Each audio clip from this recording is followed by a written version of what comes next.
রান্না করার টাইম হয়ে গেছে, হেইকালে আইয়া কয় কি গরুর গোস্ত দিয়ে বুট দিয়ে রান্না করে খাইবে। এখন দেখেন কেমনটা লাগে। এই টাইমে কি এত কিছু করা যায়? বুট যেহেতু ভিজাইয়া থোয়া লাগে, তারপরে সিদ্ধ করে রান্না করা লাগে। আর সবচেয়ে বড় কথা হয়েছে বুট ঘরে নাই। তারপরে বললাম যে আচ্ছা দোকান থেকে বুট নিয়ে আসো। যাইয়া 2-3 দোকান খুঁজছে কিন্তু বুট পায় নাই। কিন্তু তারপরে ডাইল নিয়ে আইছে, বড় ডাইল মানে কাবলি ডাইল। সেই ডাল দিয়ে গরুর গোস্ত রান্না করবো। তো এখন ওই রান্নার টাইম হয়ে গেছে, সেই টাইমে এই অবস্থা। তখন গরুর গোস্ত নামায় ভিজায় থুইছি, এরপর হয়েছে বুটের ওই বুটগুলো ডালগুলো ভিজাইয়া থুইছি। তারপরে আজানের সময় এই যে রান্না বান্না করতে চলে আইছি। আসসালামু আলাইকুম বন্ধুরা, সবাই কেমন আছেন? আলহামদুলিল্লাহ আপনাদের দোয়া এবং আল্লাহর রহমতে অনেক ভালো আছি। আশা করি আপনারাও ভালো আছেন। যে যেখান থেকে ভিডিওটা দেখতেছেন অনেক অনেক ধন্যবাদ সবাইকে। জানি কালকের যে ঘটনাটা গেছে, এই ঘটনার জন্য কিন্তু একদম মনটা খুবই খারাপ। ভিডিও কিন্তু সারাদিনও দিতেছিলাম না। আবার তারপরও তো যেহেতু কাজ করি, তো কাজ তো করতেই হবে, সেই জন্য কিন্তু ভিডিও করা, দুঃখের মধ্যে দিয়েও কাজকাম করা।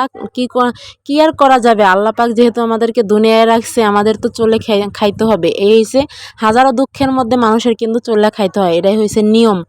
যাই হোক, এখানে রান্না করতে চলে আসছি। যখন আজান দিয়ে দিয়েছে তখন আমি কেবল হচ্ছে রেডি করতেছি সব কিছু। আজানের পর সব কিছু রান্না করা রেডি করতেছি। তো এখানে হচ্ছে আমি গোস্তটা আগে মাইকে দিব। মাইকে দেওয়ার পরে হচ্ছে আমি একটা কষান দিয়ে তারপরে হচ্ছে ডালগুলো দিয়ে দিব। ডালগুলো আমি 1 ঘন্টার মতো ভিজাইয়া রাখছি। তো গোস্তর মধ্যে যত মশলাপাতি লাগে সব কিছু দিয়ে দিলাম। যেহেতু আমি গোস্তই বলি, মাংস বললাম না, মাংস বলা হারাম, সেজন্য কিন্তু গোস্তই বললাম। যাই হোক, যত মশলা ধরনের লাগে সব কিছু দিয়ে দিলাম একটা একটা করে। যেহেতু আমি রান্না শিখাইতেছি না, তাই নাম বললাম না। তো যাই হোক, এখানে দেখেন মশলা দিয়ে একদম হচ্ছে তেল টেল দিয়ে এখন একদম মেখে দিব। তরকারিটা মেখে কিন্তু একবারে বসায় দিলে বেশি খাইতে মজা হয়।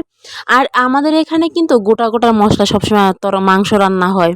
আদা রসুন পেঁয়াজ সব কিছু কিন্তু কেটে দেওয়া হয়, কখনো কিন্তু বাটা দেওয়া হয় না। আবার হচ্ছে শুকনো মরিচ আস্তে আস্তে দেওয়া হয়, বাটা কিন্তু বা গুঁড়া কিন্তু দেওয়া হয় না। অল্প একটু দিয়ে শুধু কালারের জন্য। এখন একদম মাখা টাকা শেষ। এবার একটু অল্প একটু হাতটা ধোয়া পরিমাণ মতো পানি দিয়ে তারপরে হচ্ছে জাল ধরায় দেবো চুলায়। এই তো একটু কষানো হয়ে গেছে, পানি কিন্তু দিইনি, হালকা একটু পানি দিয়েছিলাম জানি মশলাটা একটু গলে যায়। এখন সব কিছু কষায় তারপরে দিয়ে দিলাম ডালটা।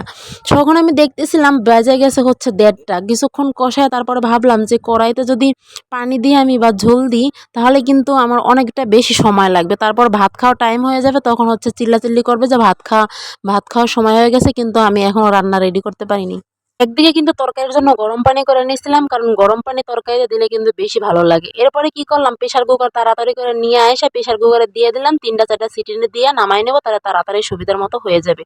তো দিয়ে দিলাম প্রেশার কুকার। এরপর 3-4টা সিটি দিয়ে তারপরে কিন্তু গোস্তটা রান্না করা শেষ করলাম। আর খেতে কিন্তু আলহামদুলিল্লাহ অনেক ভালো হয়েছে। অনেক দিন পরে এই যে ডাল দিয়ে গোস্ত রান্না করছি। তো অনেক দিন পরে রান্না করছি, সেহেতু মনে হয় বেশি মজা হয়েছে, জানি না। যাই হোক, এখানে কিন্তু গোস্তটা রান্না করে শেষ করে তারপরে কিন্তু এখানে হচ্ছে মিষ্টি কুমড়ো আর একটা বেগুন আমি ভাজি করছিলাম। কারণ শুধু গোস্ত খাইলে তো ভালো লাগবে না, এই জন্য এই ভাজিটা করছিলাম। তো আজকের মতো এখানে ভিডিওটা শেষ করে সবাই ভালো থাকবেন।